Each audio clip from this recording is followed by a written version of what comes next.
Another pro bodybuilder dies. This would be a very important video. Let's get into it.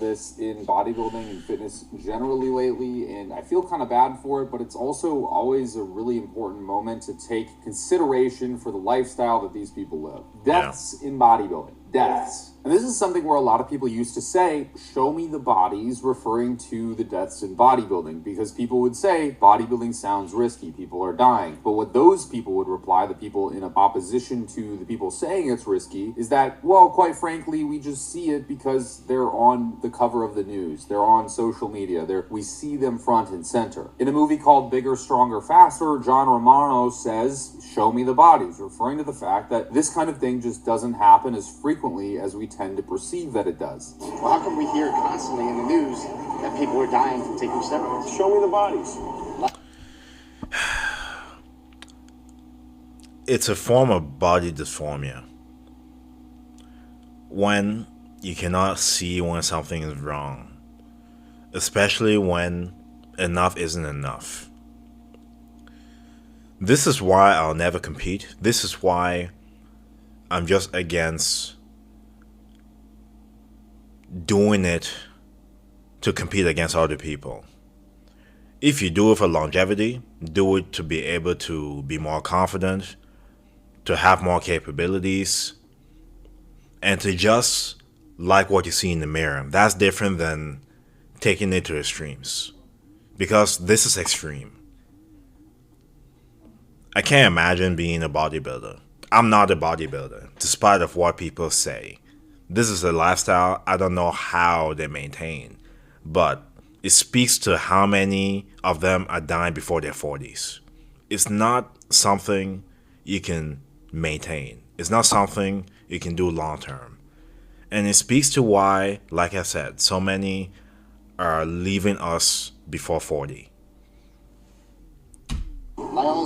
Alexander didn't die from steroids. I trained with him for 2 years. He didn't die from steroids. I know he died from a brain tumor. And I genuinely think that this channel right here is a testament against that entirely. It's a hard line which shows that bodybuilding and correlated things is very dangerous. And the inverse of that justification is that the amount of people who we do not hear anything about who died because of steroids, or who died because of use to something congruent with steroids. We don't hear all of them. We just hear the bigger named individuals. And what's even crazier, due to the sudden increase in professional athletes in general dying, there's been a lot of data that's been constructed around this concept and model. In fact, here's a graph which shows an insane feature, which is basically how many professional athletes die based on the... Let me see. Amateur, professional. Risk of death, 0 to 10 years. Well, he's about to explain the graph, I guess. On the length of time that they've been competing. And you can see the risk exponentially increases as the duration of time in competing grows. And this is going to be hypercritical for today's video. Now, the person in today's video is Jason Lowe. And I want to start the video entirely by saying that I'm sorry to his family, his friends, any loved ones that were close to him. And I hope that you're working through this pain right now. Damn. So, Jason Lowe. I saw a thumbnail 38. Yeah, he died before his 40s. Crazy. Condolences to this person's family. I don't know the person. I don't follow bodybuilding. This just came on my feed, and I felt this would be an important video to witness and try to learn from.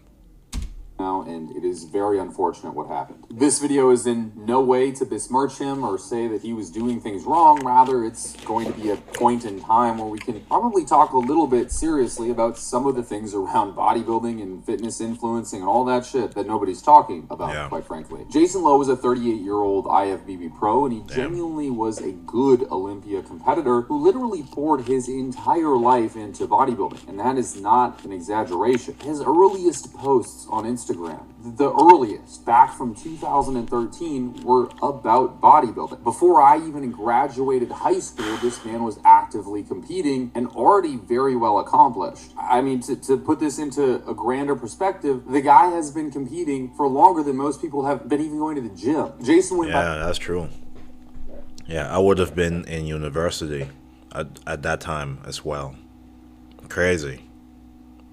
That's a long time to be abusing whatever he was abusing. Like, that's a long time. That's 13 years ago.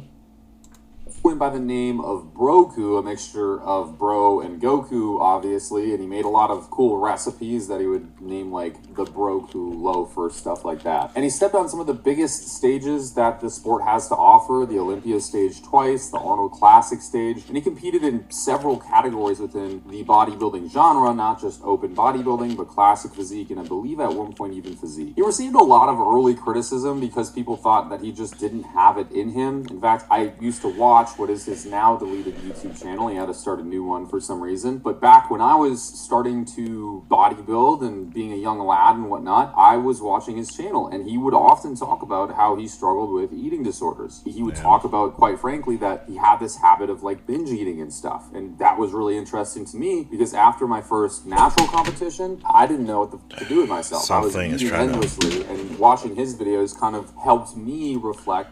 That almost hit me in the face. Thank God I caught it. But to expand on the point of eating disorder, that's something a lot of individuals suffer with within the fitness space. I have a lot of clients that suffer this as well, and I suffered it also. Restrictive eating, thinking that you need to be so strict, leads to that. That's something I can get into in another video, but that is something very common in the fitness space. You don't know what you don't know until you deal with it and then grow and mature and realize that you don't need to deprive yourself.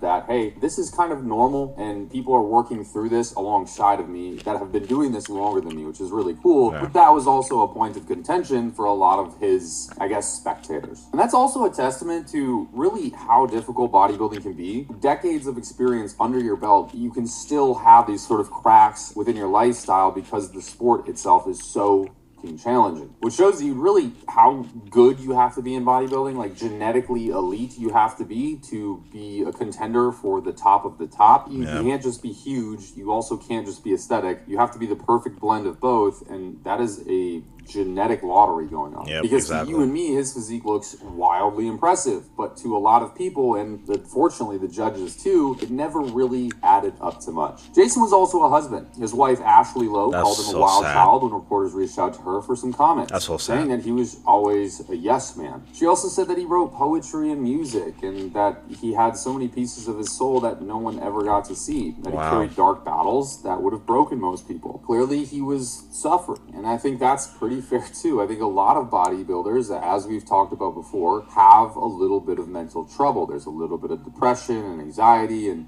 tumultuous mental flux. We can call it that. That, I think, is in part...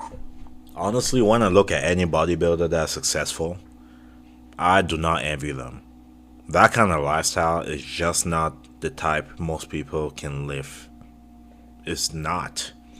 And it's honestly one I don't recommend. Unless you're serious about this, I would advise against it. It's something I've never cared to do. It's something I'll never do. And I hope that if I'm speaking to you, you strongly reconsider if you don't have a strong reason why. Because, yeah, I don't envy them. It's a tough lifestyle based on what I've observed and based on how many individuals aren't here anymore as because of it. how they even get into bodybuilding, because it's a place where the path forward is pretty direct and it's straight and you know what you have to do, and then it's just action and recognition that matters next. And people who have a traumatic past and all these things going on often do, without even realizing it, appreciate recognition. They appreciate my hard work equals something, and this can definitely accelerate the path that someone might be on. Making things worse, his death came shortly before his birthday, about a week as well. That's so pretty sad. Close. His wife making him a post for his birthday after he had actually died. The cause of death in this instance, That's as so reported sad. by several articles at this point, was a stroke. And he was basically in the hospital battling the stroke silently. He didn't post about it on social media or anything like that. And this is a very big commonality in bodybuilding, a very big commonality that you tend to see very frequently. Now, what I want to make this video about is what could have caused the stroke in a professional bodybuilder's life. And to be clear, this isn't a video to besmirch him or anything that he has done or take away from his accolades. Rather, it is a Same here. I'm not reacting to this video to throw shade on him or anybody that does bodybuilding. I'm just here to learn from the experience and offer up my perspective on what I'm learning. That's it. a point in time where we can talk a little bit about steroids, a little bit about peptides, a little bit about mechanism of action here. So hopefully you can understand these things before, who knows, you go way off on the deep end. To explain, there are almost certainly two extremely common types of stroke in bodybuilding. Now, the most common type is an ischemic stroke, and essentially what this is a clot blocks blood delivery to the brain.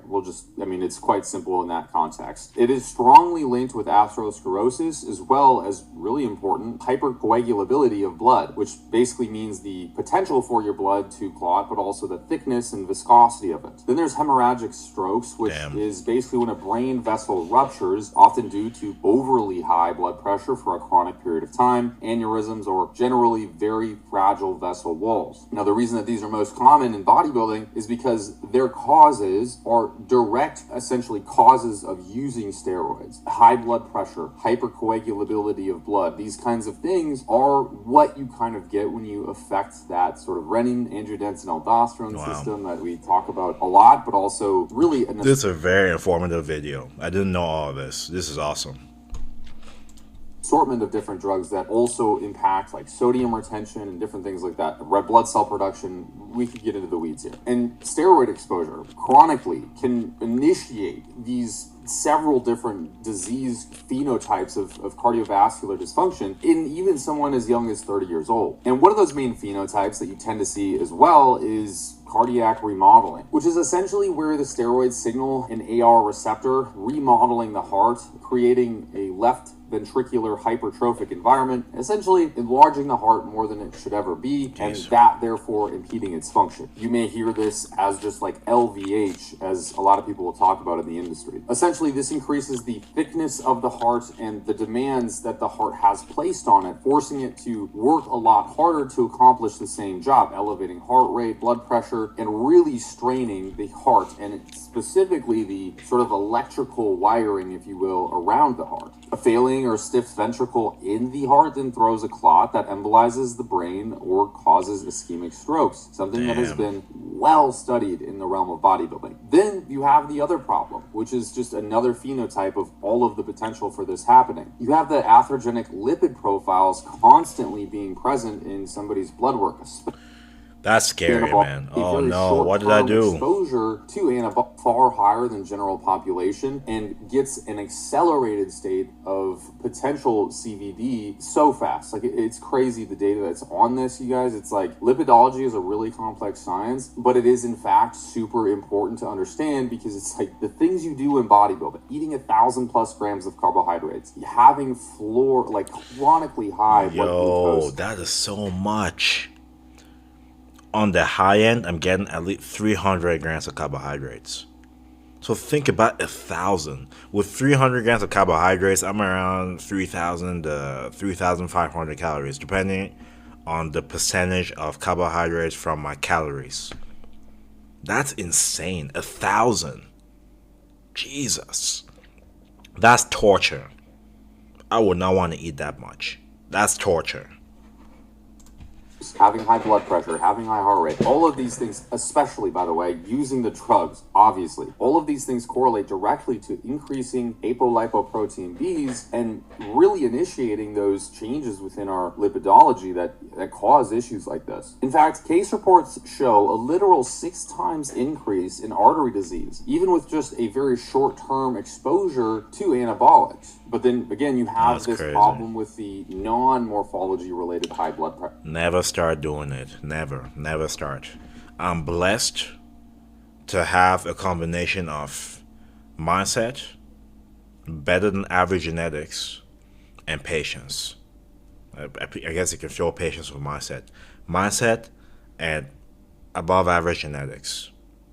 I'm blessed with both of those things, because if I go back in time, I'm younger, I see how big people are on social media, and I get in the mindset of comparing myself, that is what will lead to thinking that this is required. I'm blessed I didn't look that way. I'm blessed I thought, if I just do this, maybe I'll get bigger. And at a certain point, I will stop getting bigger, but I'll start to look better, have more definition, and so on and so forth. At a certain point, you will plateau. That's normal, but you're supposed to. Not everybody can keep getting bigger. That's just not a good thing. Enhance what you already have naturally. I don't recommend surgeries. I don't recommend PEDs, drugs, all of that. I just don't.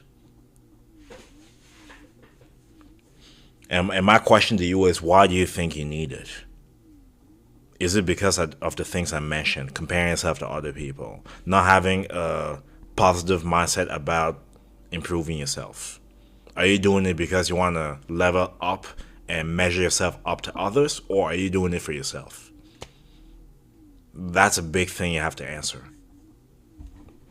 Pressure. So nothing that's correlated back to the heart, but rather the drugs that you're using in and of themselves, because various androgens and other classes of drugs do work on what is again called the renin-angiotensin-aldosterone system, which is manipulating body water and pressure within these blood vessels long term. And because they directly change how that modulates itself, essentially, you tend to get higher blood pressure on higher doses of gear, and you usually see a linear scale. As the doses go up, so too does blood pressure and heart rate. And hypertension is one of the strongest risk factors when it relates to these types of strokes, and it literally is a one-to-one correlation. Like, it's pretty hard to say that it wasn't hypertension. But compile that with very heavy lifts, acute spikes in blood pressure, heart rate through stimulant usage in your periods of prep, and then on top of that, like really intense training sessions. Your blood pressure And of course, I'm not even going to get into pre-workouts, because pre-workouts, a lot of them at least, have a lot of stimulants in them. That's why I don't use it, and I never will. People will try to convince me otherwise, but even with pre-workouts, there's a lot of stimulants in that. A lot of supplements you don't actually need. The only ones that are necessary, protein and creatine. The other ones, you don't really need them, especially pre-workout. I felt like I needed to say that. Especially in respects to the stimulants aspect. You don't need all of that. Just keeps going up, and even though it might be acute, that chronic acute elevation can lead to some serious problems. So even before we add those acute triggers, though, a long-term user may be walking around with a thickened heart, diseased blood vessels, high blood pressure, abnormal lipids within his early 20s to mid 30s. And I could go on too, like this is just the tip of the iceberg, right? We have a lot of hematocrit and blood viscosity related issues due to the overexpression of erythrocytosis that androgens do cause. High hematocrit on your blood work, essentially, which is in and of itself an independent risk factor for strokes. In fact, we just spoke about Cali Muscle on this channel and how he just passed out with another heart attack while in the gym. We also in that video discussed how Another? Oh my goodness, man. It was very likely that he started to take a little bit more anabolics again due to the size that he was rapidly gaining. And it, again, is another testament to you combine thick-blooded environments with high-pressure demands physically, and It's just not healthy, man. At a certain point, you need to look at yourself and be at peace with where you're at. You don't need to keep getting bigger. Enhance other parts about you naturally. You don't need to be like this. You don't. You don't. It's a bad relationship with your body if you need to get to that point. And on the female side, with the BBLs and the lip jobs, the boob jobs, you're mentally not okay if you think you need that. You're mentally not okay. You know, you need to ask yourself what happened when you're younger that makes you feel like you need to do whatever it takes to get to the point so that you can garner attention from it. You need to ask yourself that. At a certain point, you need to come to that realization. You don't need all this. You don't. And on the flip side of that, there's people that think money fills that void. That think sleeping around fills that void. You know, there's different levels to handling trauma. You know, I don't know. I don't know what the answer is, but that's a different topic for a different video. It's a recipe for disaster. And this isn't just with steroids, which I think a lot of people colloquially label as like, this guy's taking steroids. But there's so much more under that umbrella. You have selective estrogen receptor modulators, which functionally also are a risk factor. You have tons of thermogenic molecules, clenbuterol, thyroid, DNP, you could keep going down the list. You have various forms of growth hormone, insulin, and tons of other peptides. But as complex as all of these mechanisms can be, there is honestly a good way to, as like an insurance policy, I guess you could say, make sure that these things aren't happening long term and also protect yourself. Those are obviously going to be more medications, which I don't like throwing medications on top of medications to treat an outcome that you're self-inducing, but sometimes these guys are going to compete, they're going to be jacked on Instagram, they're going to do whatever they can do, and they're not going to stop even if you tell them to. So the best thing that you can do is give them tools to protect themselves long term. And obviously, one of those first things is just respecting your body, taking a shit ton of time off of steroids, right? Not blasting for 6 years straight, which I know people who just not start in the first place. I don't want to keep watching the video because this may turn into a 40-minute video, but let me know your thoughts about this whole pro bodybuilders dying before 40. What your thoughts are about it. What you would tell somebody that is close to you that is thinking about doing it. What you tell them. Because I would certainly say, if your why is not strong, if there's not a strong reason why, I would recommend against it. Really. There's other ways to make money. There's other ways to feel more confident about yourself, as opposed to going into professions that puts your body on the line. Legit. That's also another reason why I stopped boxing. I'm not gonna get my face destroyed, my brain destroyed, because I look cool on Instagram. I'm just not gonna do it. There's certain things you have to say no to for longevity. There's certain things you have to. Anyways, I digress.